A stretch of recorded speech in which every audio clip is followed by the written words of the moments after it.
What's up, y'all? Welcome back to Dolphins Daily, your daily dose of Dolphins content with me, Chris Kane. A lot of stuff going on in Dolphin land today, man. Some cuts, some budget cuts, and the cap glasses are. I'm looking at the cap glasses now because they're coming out later. I don't want to bring them out right now, even though technically they should be, because I respect Raheem Mostert and what he brought to the team. Raheem Mostert has been let go by the team, former Pro Bowler, last year Pro Bowler, 20 rushing touchdown, like one of the fastest guys on the team, well liked, good in the community. Just 1 year after being a Pro Bowler. And we saw it all year. He just never quite had the juice this year. We saw it. Like, he still is fast, but there'll be times when he wouldn't break a tackle. He wasn't as great near the end zone, and when Tua was out, he couldn't help shoulder the load. It really kind of fell apart, and maybe we overdid it last year. Who knows? He's 32 as a running back, even though he got hurt early in his career, so maybe he's body-wise 29, 30, but, I mean, chronologically he's 32. But he's been, you know, he was the big fast brother to Devon Achane last year when Devon was coming in the league, and he was a little undersized and we couldn't use him for some packages. Raheem did all the heavy lifting, man. He was in for blocking, he was in for goal line running. He was very solid. He had explosive plays, just cool celebration, jump on the stomach, then surfboard. Come on, man. One of the best celebrations in the game. From the stomach on top of the board, surfs up in Miami 20 times because he kept getting tubs last year. Yeah, good times, man. It's sad, but this is what the NFL is. And I know sometimes we let go of players, people get cut, and you just say, "Oh yeah, it was on the team. Wish you all the best." I know that's the league. I get it. That's the business of the game. But Raheem was liked. I imagine Jeff Wilson will also be cut shortly, and which makes drafting a running back maybe more a possibility. I mentioned Scotty and Devin Neals and other people who could be on the way in. Um, we'll see. I think this is also, I'm sure, great for Devon. He's going to get more carries next year at this point. Hopefully, he puts a little bit more size on for that. But Raheem Mostert, man, appreciate the time you put in, big dog.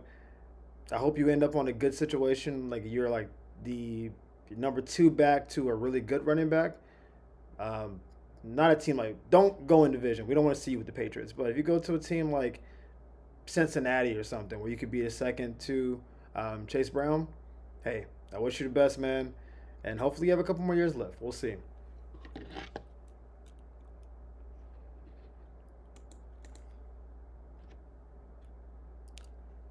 I'm bringing the cap glasses even lower today. These are so stupid. This is my grandma cap glasses look. So I don't care what y'all think. So as I mentioned, the Dolphins had a number of cap casualties today. We also cut Durham Smythe and Kendall Fuller, tight end and cornerback respectively. These were expected moves, but neither guy was really great this year. Kendall Fuller had a couple of concussions and missed half the season. Smythe just wasn't super productive, right? Like he was on the field, but didn't really make a big impact. Like, no giant games, and honestly, it just felt like other guys had passed him. That's really what it felt like. And tight end's a tough job, especially in the Dolphins offense up until John knew, because you don't get the ball a lot, but you're on the field. So you're like, all right, I'm a receiving and blocking tight end. Your pass attempts are few and far between. You may get 2, max 3 passes a game before Jonnu came in and threw the numbers off. So, it's possible Smythe wasn't targeted because he's not as good of a target. He's obviously not as fast or athletic, but a solid blocker. But we were already paying him. And by cutting Raheem, by cutting Kendall, by cutting Durham, the Dolphins save about $8 million against the cap. And we mentioned yesterday that the Dolphins were $11.7 million above the cap. So I said there's going to be casualties. Guys are going to get cut. I literally said this yesterday. There will be changes. We're not going to enter the next year with this roster. People are getting sliced. Even if the cap goes up in the offseason, still, they got to make some moves. And immediately, like 10 hours after I said that, Dolphins said, "Oh, we watch Dolphins Daily. Let's start letting people go." I don't know who is next on the chopping block. These three seem to be the easiest because, they didn't have a lot of time left on their contracts and they weren't super, super, super impactful. But there are more to be made, and there will probably be one or two that fans are like, "Oh man, you cut so and so," and it's like, "Yeah, man, they saved $3 million by letting this person go." And when you're over the cap, every dollar matters. So maybe you see a couple restructures in the next couple of days. I hope that's the case, and we can keep more people on the team. But I mean, this is a tough way to start. We're not even in free agency yet. This is all pre-free agency. This is like pre-draft, pre-free agency. Let's just clear the books, and then hopefully we can. Hopefully this actually lets some younger guys step up. We have a couple of younger tight ends and cornerbacks that weren't great this year, but sometimes you need seasoning in the league. Sometimes you just need more time on the field. When you're CB5, like yeah, we throw you into some package. Like, dude, I haven't played in like 4 games, except for special teams. How would I be good on the field? Like, by being CB4 though, you get in on like 4 or 5 receiver sets sometimes, or we go into a dime package. Like, you'll actually play a little bit more.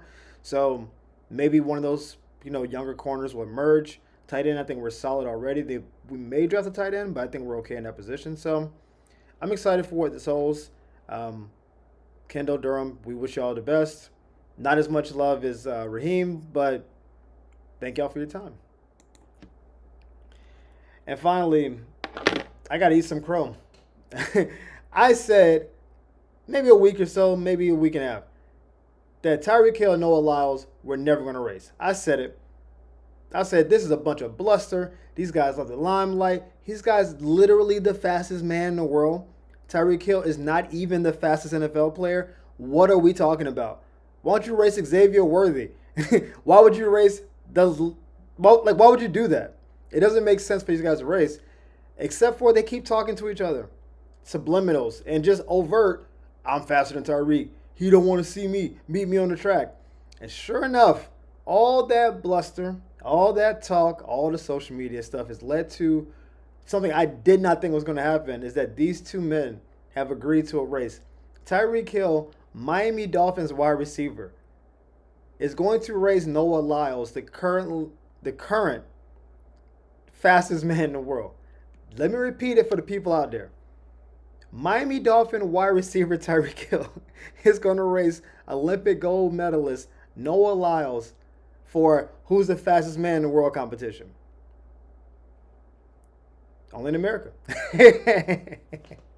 So this is going to be probably a 60-meter race because Tyreek wanted to do a 40 because he was trained for the 40. He also knows Noah Lyles is notoriously a slow starter. I watch track and field, so this is not like you heard people say that. I watch him. He's a long strider. He catches his stride around 50, 60 meters, and he normally accelerates past his opponents. Usain Bolt was actually the same way. Usain Bolt was a notoriously bad starter. But also, Usain Bolt was a lot taller. He had longer limbs. There's a whole science thing to that. But Tyreek, a lot more compact, a lot more quick action, really good in short bursts. So Tyreek wanted 40, Noah wanted 100. They are going to compromise somewhere in the middle. 60 makes the most sense because why would they run 70 or 80 meters? What are we doing? 60 makes sense. They both have run 60s recently. Noah obviously had a better time because he's obviously the faster person. But shout out to Tyreek for getting this to happen. This, to me, is almost like Floyd Mayweather boxing Conor McGregor. Like, how do we get here? Like, the best defensive boxer of all time versus a UFC striker. And that happened. And somehow they talked themselves into this. I assume this is going to be some kind of paywall thing. This won't be for the gram. This is going to be on Netflix thing. It's going to be a Tubi original. This race is going to be on Tubi, and it's going to be fantastic. No, I imagine this would be somewhere warm. It could be on the track in Miami. It could be UM's track. Who knows? It's going to be somewhere warm. They said somewhere in the spring or summer. If I imagine Tyreek is trying to really win this race, I imagine it'll be closer to the start of mini camps and off-season workouts. Because right now, with guys in the season, they're kind of just like relaxing for a little bit and then recharging their bodies. So racing Noah like next month is making any sense. Give Tyreek a couple months to really like ramp up his speed. Maybe lean out a little bit before he rebulks up for the season. Like get down to like that 190-ish range.